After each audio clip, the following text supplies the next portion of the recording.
It's time for another Bible Bowl preparation video, and today we're going to be looking at 2 Kings chapter 6 in this video. Right. And we start off in verse 1. We find that the sons of the prophets are talking to Elisha, and they say, "See now, this place where we dwell with you is too small for us." So they're looking, and they don't have enough room. Right. And basically what they say is, let us go to the Jordan and let every man take a beam from there, and then they'll make a place or build a place for them to dwell.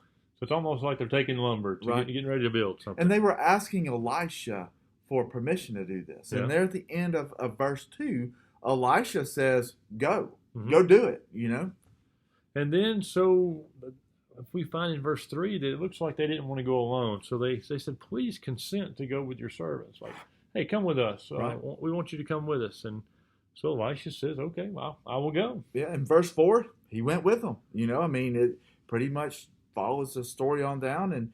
And they came to the Jordan, and you know what they did there?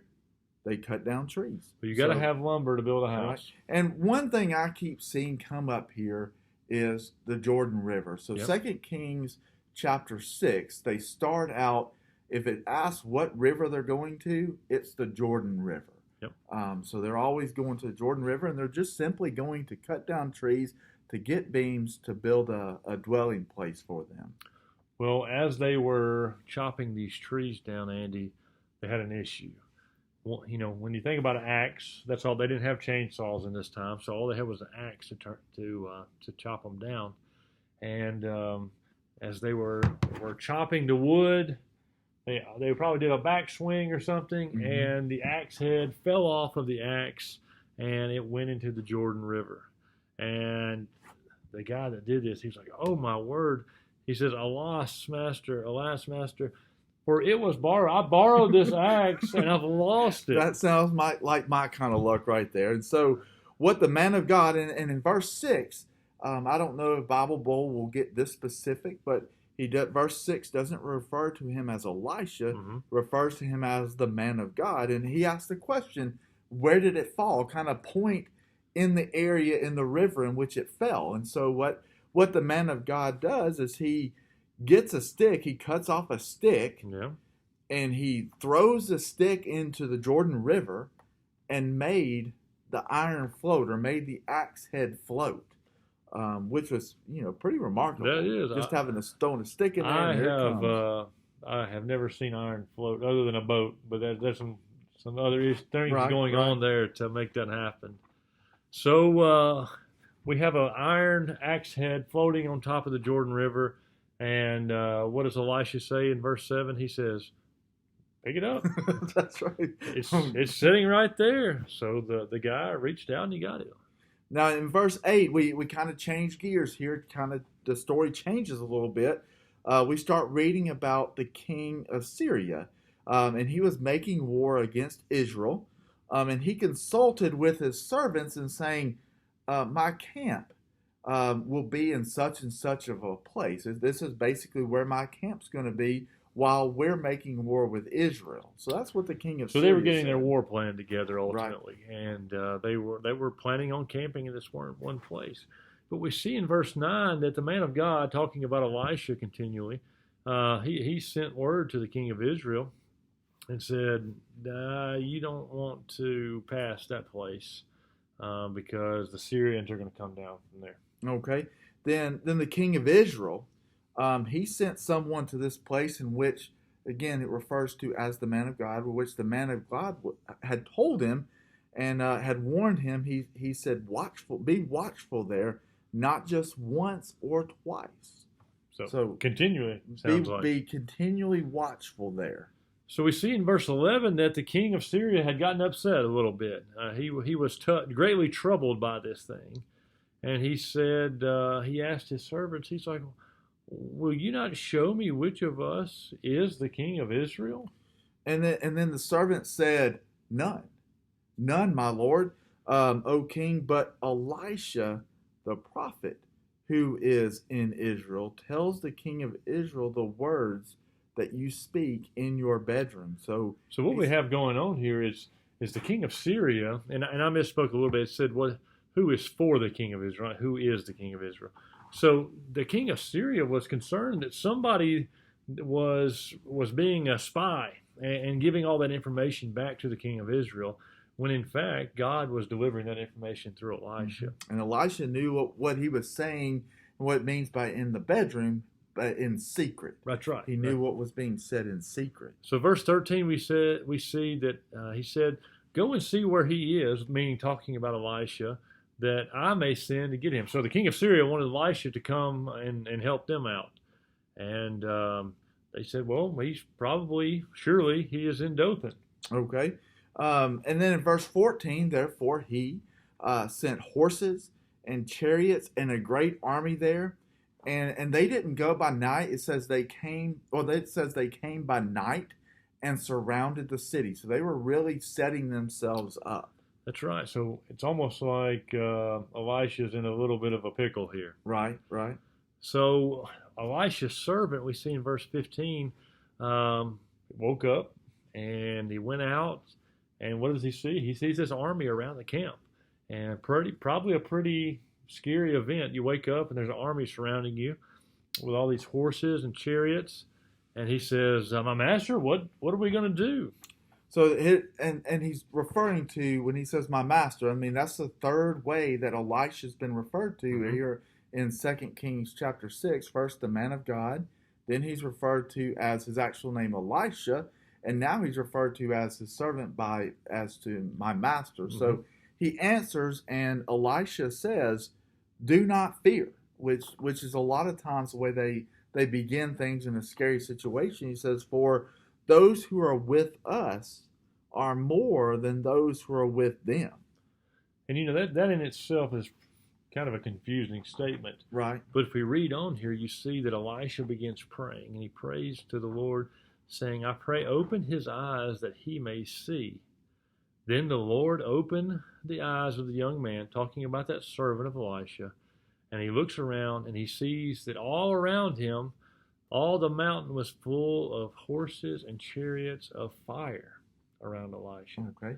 That brings my thoughts back to another chariot of fire that happened just a few chapters ago, when Elijah was taken up in one. Right.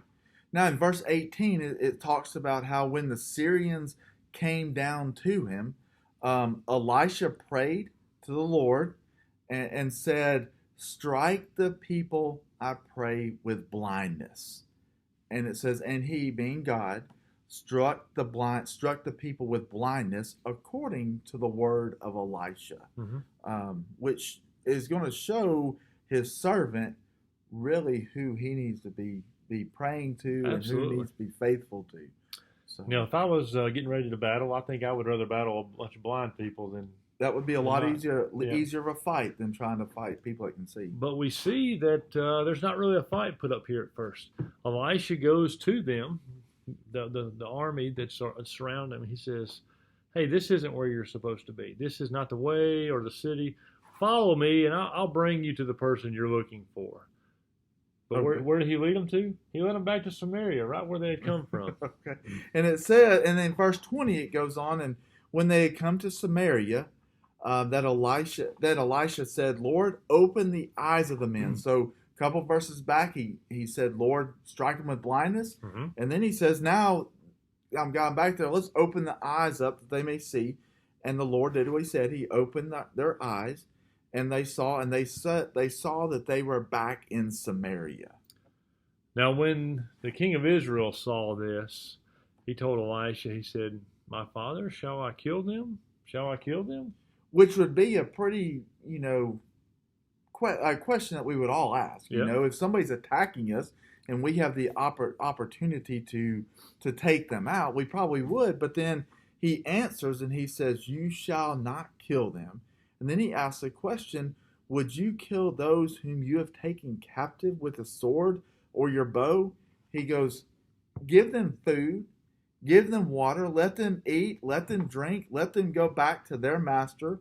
And then that's what they do. They prepare a great feast for them. And after they had eaten, after they had drank everything, they sent them away and back to their masters. So the bands of Syrian raiders came to the land no more in Israel, which if I was one of them, I would have learn the lesson too. Sure, sure. And I said earlier, I was thinking they were from Syria going back to Syria, but they went to Samaria. So they did not go back home. So in verse 24, we pick back up and shift gears a little bit. And it happened that Ben-Hadad, the king of Syria, gathered all of his army, and he went up and he besieged Samaria. So where Elisha had taken them, they came from Syria. They went to Dothan to find Elisha. They were blinded, and Elisha took the army, pretty much led them by hand himself over to Samaria, and then the army ultimately takes over Samaria here. Right. And then in verse 25, where we find ourselves, there was a great famine in Samaria, which tends to happen in the Bible every once in a while. A great famine came to Samaria, which they had just taken over. Yeah. And indeed, they besieged it until a donkey's head was sold for 80 shekels of silver and 1/4 of a kebab of dove droppings. Is that how you would say that? I think it's a cab or a cob of dove droppings. Okay. Of dove droppings for 5 shekels of silver. So what that tells me is this was a famine that they stooped so low they're eating bird poop and donkey heads. That's right. And what tells me is this verse 25 is a verse that you definitely want to make sure you memorize, because there are a lot of weights and measurements and weird things happening, like a donkey's head being sold for 80 shekels of silver. That seems pretty expensive for something for like that. For a donkey's head, which I would say it's just a head, so the donkey's not even going to be alive. But I think I would rather eat the donkey's head rather than the alternate. Yeah, then whatever you said, kebab of dove droppings for 5 shekels of silver. So I'm not into eating bird poop. No. So, with all that being said, times are tough. Verse 26, we see that as the king of Israel was passing by on the wall, a woman cries out and says, "Hey, help us, help us, king." And then, in verse 27, he goes on, he asks the question, if the Lord does not help you, where can I find help for you? And then he says, from the threshing floor or the winepress? Then the king said to her, what is troubling you? Right. And she came back and she said, give me your son. A woman came up to her and said, give me your son. We'll eat your son today, and then tomorrow we'll eat your son. So this famine was really severe. Now they're gone from eating bird poop to their actual children. But see, the problem was here, I guess this woman went through and they ate her son. Yeah. And then when it came to the second day to eat this other lady's son, she had hidden him. Yeah. We see that right at the end of verse 29. Yeah. And then in verse 30 it says, starts out, now it happened, which means the next thing that happened, when the king heard the words of the woman, he did what they do whenever they are in deep mourning or really troubled. He tore his clothes. Now, we don't do that now, but he tore his clothes and he passed by the wall. The people looked, and there underneath he had sackcloth on his body, which was common for those days when you're in mourning. Mm-hmm. You tear your clothes and you put sackcloth on it. So in verse 31 we pick up, and he says aloud, God, do so to me and more also, if the head of Elisha the son of Shaphat remains on him today. So this guy was really upset at Elisha. Right. He was blaming Elisha that this famine had happened and went to the extreme where people were eating their own children. And I guess Elisha had led them to this area too. Yeah, he did. Earlier.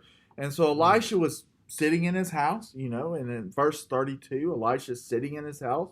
And the elders were sitting there with him. So they were all kind of sitting there together. And the king sent a man ahead, which is customary for when kings were going somewhere. They send people out ahead of him. But the messenger came to him, and he said to him and the elders, do you see how the son of a murderer has sent someone to take my head?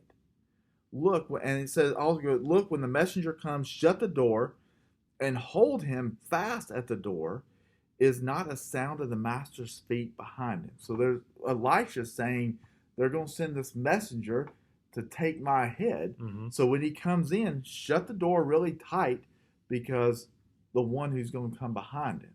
And look, in verse So be 33, afraid we of. see, as he was still talking about Elisha, here comes the messenger.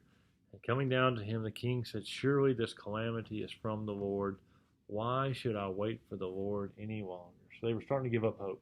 Right. This famine was bad. And that ends chapter 6. That's right. So I would say if we continue on, watch our next video and we'll see what happens next. Yeah.